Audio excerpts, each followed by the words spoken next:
திருச்செங்கோடு அருகே ஸ்ரீ சுயம்பு மாரியம்மன் கோவில் கும்பாபிஷேக விழாவையொட்டி மத நல்லிணக்கத்தை எடுத்துக்காட்டும் விதமாக அல் முகமதியா ஜாமியா மஸ்ஜித் நிர்வாகம் மற்றும் சுன்னத் ஜமாத்தார்கள் சார்பில் சீர்வரிசை வழங்கப்பட்டுள்ளது. இது தொடர்பான முழு விவரங்களோடு இணைகிறார் நமது செய்தியாளர் யவன சோழன்.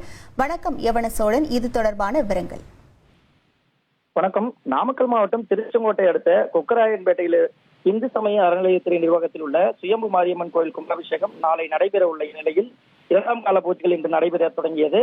இந்த நிகழ்வில் ஊர் பொதுமக்கள் சார்பில் முளைப்பாரி எடுத்து குதிரைகள் காளை மாடுகளுடன் ஊர்வலம் வந்து கோவிலில் முளைப்பாரியை வைத்தனர். இதனைத் தொடர்ந்து கோவில் விழா குழுவினர் காலகாலமாக தொன்று தொட்டு நடைபெற்று வரும் பாரம்பரிய முறைப்படி மேலதாளங்களுடன் கோவில் அருகில் உள்ள அல் முகமதியா ஜாமியா மஸ்ஜித்துக்கு சென்று கும்பாபிஷேக நிகழ்வுக்கு அந்த பகுதி ஜமாத்தார்களை அழைத்தனர்.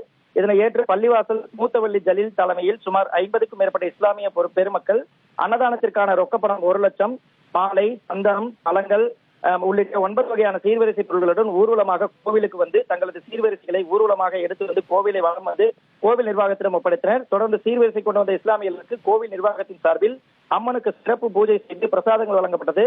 அப்போது இஸ்லாமிய பெண் ஒருவர் சாமியாடியபடி ஊர்வலமாக வந்தது பார்ப்போரை வியக்க வைத்தது. உங்கள் விவரங்களுக்கு நன்றி யவன சோழன். உங்கள் தந்திவன் தொலைக்காட்சியில் கருடா தினமும் காலை 6 மணிக்கு காண தவறாதீர்கள்.